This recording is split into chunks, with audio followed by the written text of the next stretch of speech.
Hi, this is Bobby at Copal TV Repair with a video that shows that a buffer board that we're about to send to a customer is working properly. They ordered a whole set of the Y sustain and the 2 buffer board for 60 PB. There's a number of models, 6,000, 6650, 66,000. I don't know how many, but anyhow, I believe even we made a video. I may have not, I'm not really sure if we did, but they returned the buffer boards back along with their old boards, and we've repaired that lower buffer board, and they said they have one line that they mapped to this IC that we replaced. This is the return board.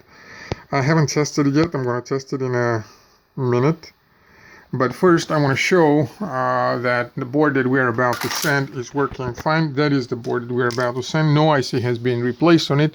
I haven't put the date on the back yet, but I will once I take it off.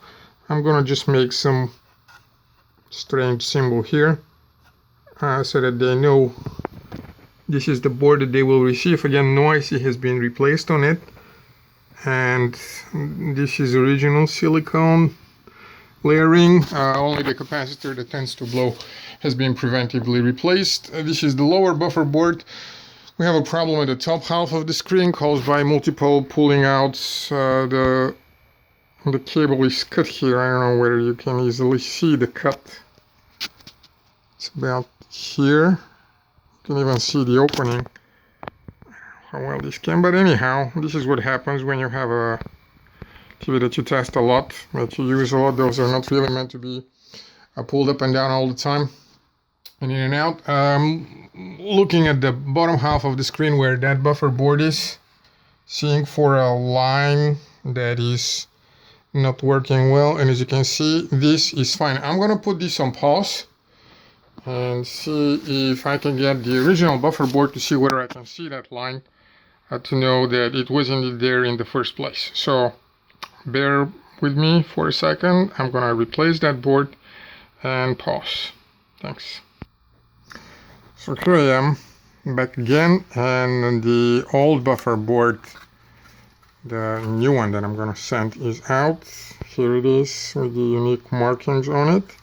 And I just put a date. The day is 24th of March, and this is the original buffer board with the cut bottom. And same background did not really show. Of course I did test it first. I didn't want to risk the TV failing in front of me. The original background of the previous one was very barely seen, so I tried a few different ones, and I think I see it. I believe this is the line that they're talking about.